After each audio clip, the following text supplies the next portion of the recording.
Good afternoon. This is Duane Lowry for the DPP Grain Desk on Sunday afternoon. It's currently 1:20 in the afternoon. The outlook tonight, I think, is going to find some mixed expectations. I don't necessarily agree with the mixed tone, but I think there will be some mixed tone here. Some people say that we had some weekend rains, which we did in parts of the Dakotas, parts of Illinois. But when you look at the entire picture, some of the radar that you saw, moisture in the Dakotas, a lot of that rain occurred west of key areas as far as soybeans are concerned. When you look at the rains that occurred in southwestern Illinois, I'm sure the areas that got the rain, it was beneficial.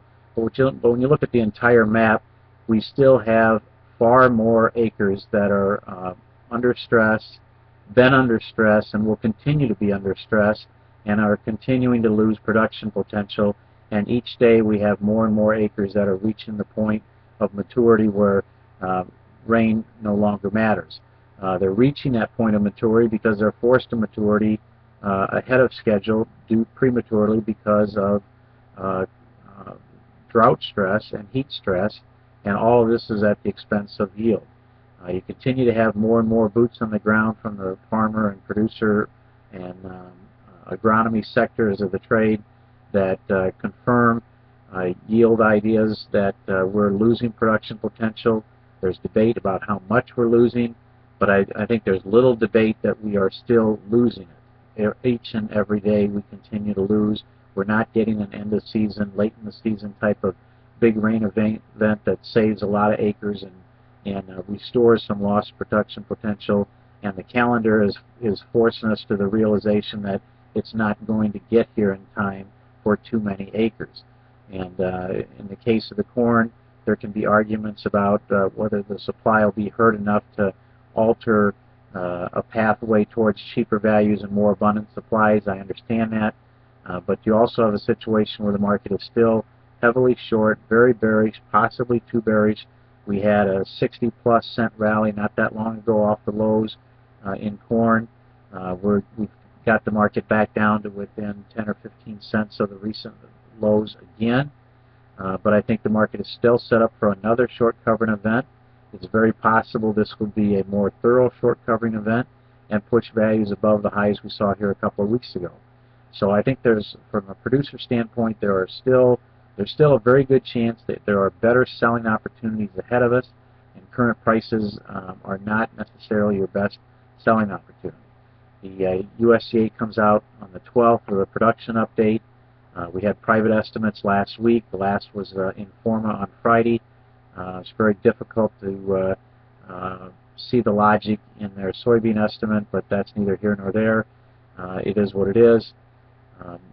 But when you have statistical weather data that shows how dry the month of August was in Illinois and Iowa, and you only lower yield estimates by 0.3 of a bushel, that seems kind of strange to me. I think that if you start to get believable confidence that the national yield is 40 bushels or less on a national level, you're talking about rationing a job that needs to be done by the marketplace. I think we are there. I think that's what we're dealing with. I don't think the market has fully embraced that yet, but I think each passing day there's a better chance they will. If you look at the forecast, yes, there's some rain chances in it, but we've had rain chances in our forecast for 3 weeks at different times, and we've always disappointed when the event actually arrived. I think that here again we're past the point where we're going to be able to recover much of the yield potential that we've lost, and I think there's a strong case that can be made that the marketplace has been unwilling to fully appreciate, recognize, and embrace the type of yield loss that many boots on the ground feel that we've already occurred. So I think that you're looking at a situation where the market has a bearish bias. Some people will want to talk about the rains that occurred this weekend as being bearish. What I want to talk about is a reason to start lower. You know, maybe we'll start lower. Anything's possible, but I think to embrace early weakness as the trend of the week would be a major mistake here.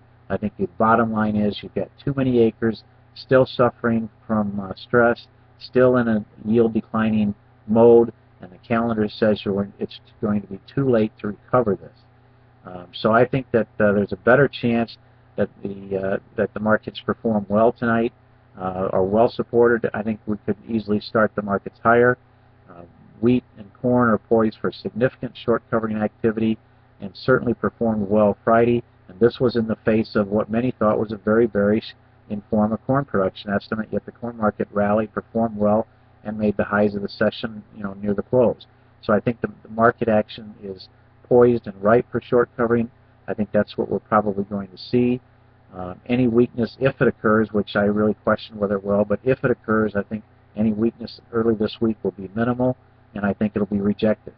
As far as soybeans are concerned, we're running a very precarious situation here with a lot of people that are close to the crop feeling we've already gone past the point where we've got a national yield less than 40 bushels an acre, which, if true, requires some price rationing and means that even current prices are still maybe too cheap in relationship to what they could be. I think there's technical buying activity and energy that can come into beans. I think there's fundamental support here that can come into beans. I think from where we finished on Friday, there's probably, very possibly 75 cents or $1 of upside potential in the bean market. I think once you get to those type of levels, if you get to those type of levels, I think there's also a case that can be made that we may find it difficult to sustain those values, but between now and when the combines roll, I think there's an excellent chance that we have not yet seen our price peaks here in the beans. So look for the markets to be well supported tonight. Trade on both sides, I guess, is possible. Doesn't make sense to me, but it's possible. I think that the overall conditions that we have are suggesting that crop size is smaller than the market has been trading. We've got technical conditions that can fuel short covering, and I think all of this sets the stage for the markets to have strength here going into the USDA report on Thursday, and I think there's a good chance that that report will probably still be met with rising prices after that report. So let's look for the markets to be well supported here this week. For the DPP Grain Desk, it's been Duane Lowry.